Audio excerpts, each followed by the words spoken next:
छत्तीसगढ़ राज्य के दुर्ग संभाग के बालोद जिले में गुरुजी पंडित प्रदीप मिश्रा जी द्वारा वाची जा रही मणिलिंग शिव महापुराण कथा के 29 अगस्त मतलब 5वें और अंतिम दिन की कथा पूर्ण हो चुकी है। गुरुजी की अगली कथा 16 सोमवार शिव महापुराण कथा होगी, जो कि 5 से 9 सितंबर को दोपहर के 1 बजे से 4 बजे तक एमपी के छिंदवाड़ा जिले में होने वाली है। आज की कथा बहुत अधिक रोचक जानकारियों से भरपूर थी, जिसमें गुरुजी ने बहुत रोचक पत्र पढ़े और आज गुरुजी ने कुबेरेश्वर धाम में आ रहे शिव भक्तों को एक गलती को करने से बचने को कहा है। क्या है वह गलती, हम आपको वीडियो के माध्यम से इसी वीडियो के अंत में बताने वाले हैं।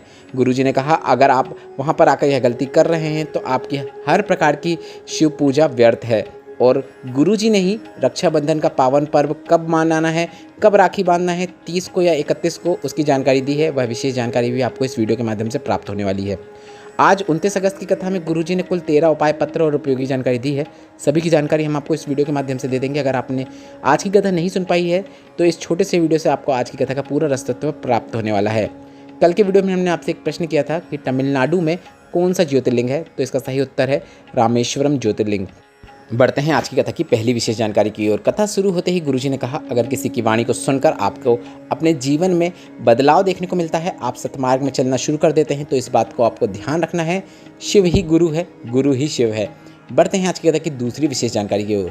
गुरुजी ने कहा कि अगर आप इस बात के अंदेशे में हैं कि आपको जीवन में कोई परेशानी आएगी तो सिहोर वाला महाराज आपको बचा लेगा, शरीर में कोई परेशानी आएगी तो सिहोर वाला महाराज आपको बचा लेगा, तो ऐसा बिल्कुल भी नहीं है, क्योंकि हम भी आपकी ही तरह इंसान हैं जो भोलेनाथ की सेवा करता है, पूजन करता है। और जैसे भोलेनाथ ने इस सिहोर वाले महाराज का दुख मिटाया है, वैसे वे आपके जीवन का भी दुख जरूर मिटाएंगे। यह निश्चितता है, यह विश्वास है। बढ़ते हैं आज की कथा की तीसरी विशेष जानकारी की ओर। गुरुजी ने कहा कभी जीवन में सबके सामने हाथ जोड़कर देख लेना और महादेव के सामने हाथ जोड़कर देख लेना, आपको पता चल जाएगा कि महादेव को एक लोटा जल चढ़ाने का क्या फल प्राप्त होता है। बढ़ते हैं आज की कथा की चौथी विशेष जानकारी की ओर। गुरुजी ने कहा जिसने शंकर भगवान के मंदिर में सफाई करी है, पुताई करी है, जाला साफ किया है, विस्तार किया है, शंकर के मंदिर में 4 चांद लगाए हैं, भोलेनाथ भी उसकी ज़िंदगी में 4 चांद जरूर लगा देते हैं, यह निश्चितता है। बढ़ते हैं आज की कथा की पांचवी विशेष जानकारी की ओर। संगीता कौशिक जी पत्र लेकर आए, जिसमें उन्होंने लिखा मेरे 2 बच्चे, एक लड़की जिसकी उम्र 4 वर्ष है, एक लड़का जिसकी उम्र 2 वर्ष है। हम ऐसे शहर में रहते हैं जहाँ पर बहुत अधिक मात्रा में जंगल है। 14 अगस्त 2023 मतलब कुछ ही दिन पहले मेरे दोनों बच्चों को जो पलंग में सो रहे थे, सांप अंदर घुस गया और उनने दोनों बच्चों को सांप ने काट लिया और दोनों बच्चे मर गए। इस पत्र में गुरुजी ने बस इतना ही पढ़ा। इसके बाद गुरुजी ने कहा हमारे साथ कुछ अगर गलत होता है तो हमें परमात्मा को गलत नहीं कहना चाहिए, भगवान को दोष नहीं देना चाहिए। इसके बाद गुरुजी ने कहा बल्कि आपको ऐसा सोचना चाहिए कि हमारे पिछले जन्मों के जो कर्म हैं उसका फल हमें इस जीवन में प्राप्त हो रहा है। बढ़ते हैं आज की कथा की छठवीं विशेष जानकारी की ओर। गुरुजी ने कहा भोलेनाथ अजर अमर हैं, वे सतयुग में भी थे और कलयुग में भी हैं। और चंद्रयान 3 चंद्रमा में गया तो पहुंच गया, और वहां पर जब पूछा गया कि वहां पर क्या दिख रहा है तो जवाब आया कंकड़ है, और जहाँ जहाँ कंकड़ है वहाँ शंकर होता ही है। और जैसा कि आप सभी को पता है चंद्रयान 3 चंद्रमा में जहाँ पर लैंड किया है, जिस स्थान पर उतरा है, उस स्थान का नाम भी शिव शक्ति पॉइंट रखा गया है। अब अगला यान जो है वह सूरज की ओर निकल रहा है, उसके लिए गुरुजी ने सभी को शुभकामनाएं दी हैं। बढ़ते हैं आज की कथा की 7वीं विशेष जानकारी की ओर। गुरुजी ने कहा सभी के लिए खुशखबरी है, 3 से 9 नवंबर 2023 मथुरा के पास में कोसी में ब्रिज भूमि में शिव महापुराण कथा होने वाली है, जिसका आप आनंद प्राप्त कर पाएंगे। बढ़ते हैं आज की कथा की 8वीं विशेष जानकारी की ओर। गुरुजी ने कहा जय पशुपति नाथ हरे, जय पशुपति नाथ हरे, भक्तजनों के संकट, दास जनों के संकट क्षण में दूर करें। जो पशुपतिनाथ व्रत को दिल से करता है, बाबा उसे जरूर कुछ न कुछ जरूर प्रदान करते हैं। बढ़ते हैं आज की कथा की 9वीं विशेष जानकारी की ओर। कुंती सिन्हा जी पत्र लेकर आए, जिसमें उन्होंने लिखा 2015 से मेरे बेटे का इलाज चल रहा था, उसके पाँव में फुंसी होकर पीप निकलना शुरू हो जाती थी, और वह पीप जहाँ जहाँ लगती थी वहाँ पर भी फुंसी हो जाती थी, और वहाँ से भी पीप निकलना शुरू हो जाती थी, पाँव खराब हो रहा था। 2015 से 2022 हो गया, कई डॉक्टरों को दिखाया पर कहीं से कोई आराम नहीं लगा। किसी के कहने पर आपकी शिव महापुराण कथा सुनना शुरू किया, शिवलिंग पर जल चढ़ाना शुरू किया और उस जल का आचमन बेटे को करा देते। बेलपत्र का उपयोग किया और मात्र 4 ही दिन हुए थे, बेटे को आराम लगना शुरू हो गया और मेरा बेटा पूरी तरीके से स्वस्थ हो गया है। उसी का आभार व्यक्त करने में कथा पंडाल में आई हूँ। बढ़ते हैं आज की कथा की 10वीं विशेष जानकारी की ओर। राजनांदगांव से एक पत्र आया जिसमें लिखा था, मेरा बेटा प्राइवेट कंपनी में काम करता था, हमेशा तकलीफ़ में रहता था, कभी कोई सा जॉब छूटता था, कभी दूसरी कंपनी में जॉब करता था।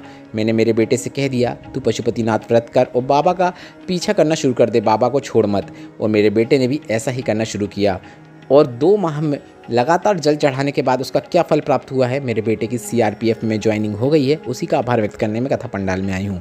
बढ़ते हैं आज की कथा की 11वीं विशेष जानकारी की ओर। गुरुजी ने कहा, जो लोग कंकर शंकर की पूजन करने के लिए सीहोर कुबेरेश्वर धाम में आते हैं, उनसे हम कहना चाहते हैं, जिस स्थान पर बैठकर हमने कंकर रूपी शंकर की पूजन किया है, आपको भी वहीं उस स्थान में बैठकर कंकर रूपी शंकर की पूजन करना है जो हमने कुबेरेश्वर धाम में बना दिया है। ऐसा नहीं कि आप सीहोर कुबेरेश्वर धाम का जो प्रांगण है उसमें कहीं पर भी बैठकर पूजन करना शुरू कर दें। आप वीडियो के माध्यम से देखकर समझ सकते हैं, लोग कुबेरेश्वर धाम के ग्राउंड में कहीं पर भी बैठकर कंकर रूपी शंकर की पूजन करते हैं और वहीं पर उसे छोड़कर चले जाते हैं। बेलपत्र धतूरा पुष्प जमीन में पड़ा रहता है और लोगों का पाँव लगता है। ऐसे में पाँव लगने वाले को भी दोष लगता है और जिसने पूजन किया है उसको भी दोष लगता है। गुरुजी ने कहा, पूरे कुबेरेश्वर धाम में कहीं पर भी बैठकर पूजन ना करें। जो स्थान है उसकी मूलता है और वहीं पर ही बैठकर आपको कंकर रूपी शंकर की पूजन करना चाहिए। और वहाँ पर जो कुआं है, जो कि अब नलों के माध्यम से जिसका पानी आता है, वह पानी बहुत पवित्र है और उस पानी को आप कंकर रूपी शंकर के पूजन में इस्तेमाल कर सकते हैं, उपयोग कर सकते हैं। आज की कथा में गुरुजी यही कहना चाह रहे हैं कि आप कुबेरेश्वर धाम जा रहे हैं तो यह गलती बिल्कुल ना करें, कहीं पर भी बैठकर शिव कंकर रूपी शंकर की पूजन ना करें। बढ़ते हैं आज की कथा की 12वीं विशेष जानकारी की ओर। 30 अगस्त को रक्षाबंधन का त्यौहार है, पर भद्रा भी है। ऐसे में राखी कब बांधे, 30 या 31 को? तो आपकी सभी समस्याओं को हल करते हुए गुरुजी ने 28 अगस्त की कथा में बता दिया था कि कब रक्षाबंधन का त्यौहार मनाना है। गुरुजी ने बताया, 30 तारीख को रात्रि के 9 बजे के बाद, मतलब 1-2 मिनट निकल जाएं 9 बजने के बाद, इसके बाद आप भोलेनाथ का नाम लेते हुए राखी बांध सकते हैं, कोई मना नहीं है। अब आप बोलोगे कि मम्मी ने जो मिठाई बनाई है क्या उसे रात को खाना है? तो इस पर गुरुजी ने कहा, आप मिठाई दिन भर खा सकते हैं, क्योंकि राखी में भद्रा है, खाने में नहीं है। दिन भर मुख में प्रसन्नता होनी चाहिए, मिठाई खाओ, आनंद से रक्षाबंधन का त्यौहार मनाओ। बढ़ते हैं आज की कथा की 13वीं और अंतिम विशेष जानकारी की ओर। गुरुजी ने कहा, भोलेनाथ की कृपा से जो संकल्प लिया था वह आज पूरा हो रहा है। हमने कहा था कि सावन के 2 महीने में जहाँ जहाँ शिव महापुराण कथा होगी वहाँ पर विठलेश्वर सेवा समिति द्वारा भंडारे का आयोजन किया जाएगा और आयोजन लगातार किया गया है। भोलेनाथ की कृपा से और आपके सहयोग से वह संकल्प आज पूर्ण हो रहा है। और अब अगला जो भंडारे का आयोजन किया जाएगा, गुरुजी ने बताया, 16 श्राद्ध के अवसर पर 16 दिन जो आते हैं उस समय जो भी शिव महापुराण कथा है जहाँ पर भी होगी वहाँ पर विठलेश्वर सेवा समिति द्वारा भंडारे का आयोजन किया जाएगा। और मथुरा के पास ब्रज कोस में जो कथा होने वाली है 3 से 9 नवंबर समय है। गुरुजी ने अभी कंफर्म डेट नहीं बताई, पर गुरुजी को भी उतनी कंफर्म डेट पता नहीं है। गुरुजी जो अगली कथा के माध्यम से ज़रूर आपको जानकारी देंगे। तो गुरुजी ने कहा है 3 से 9 के बीच में जो कथा आने वाली है उसमें आपको निःशुल्क भंडारा जो विठलेश्वर समिति के द्वारा रहेगा वह उस प्रसाद का भी आप आनंद प्राप्त कर पाएंगे।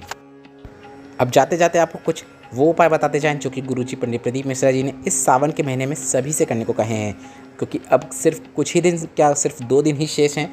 31 अगस्त को सावन की शुक्ल पक्ष की पूर्णिमा तिथि है और सावन का महीना पूर्ण हो जाएगा। ऐसे में अगर आपने अभी तक ये उपाय नहीं किए हैं तो गुरुजी पंडित प्रदीप मिश्रा जी ने इस माह में ये उपाय करने को कहा है और आप करके अधिक से अधिक लाभ प्राप्त कर सकते हैं। पहला उपाय तो यही है, आपको 2 कलश से शिवलिंग पर जल चढ़ाना है। दूसरा उपाय यह है, आपको 108 सामग्री शिवलिंग पर अर्पित करना है और अर्पित करते समय आप अपनी मनोकामना बोल सकते हैं और श्री शिवाय नमस्तुभ्यम बोलें, उसके बाद मनोकामना बोलें और उसके बाद एक बार और श्री शिवाय नमस्तुभ्यम बोलें। ऐसा गुरुजी ने मनोकामना बोलने का एक तरीका बताया है जो कि अपनी पिछली कथाओं में बताया है। साथ ही सावन के महीने में शीघ्र भाव वाला एक ऐसा उपाय है जिसमें आपको शिवलिंग पर 2 कलश से तो जल अर्पित करना है, पर सिर्फ 2 जगह अर्पित करना है। जल अर्पित करने की शुरुआत आपको शिवलिंग में माता अशोक सुंदरी का जो स्थान होता है वहाँ से करना है और पूरा जल शिवलिंग के ऊपर अर्पित कर देना है। गुरुजी का बताया है सावन का सबसे अच्छा शीघ्र विवाह वाला उपाय है। अगर आपने अभी तक नहीं किया है तो ज़रूर कीजिएगा। गुरुजी ने कहा है इस प्रकार से यह उपाय करने वाले के 3 माह के अंदर मंगल विवाह हो जाता है, अच्छे रिश्ते की प्राप्ति होती है। इसलिए इस शीघ्र विवाह वाले उपाय को आप जरूर करें।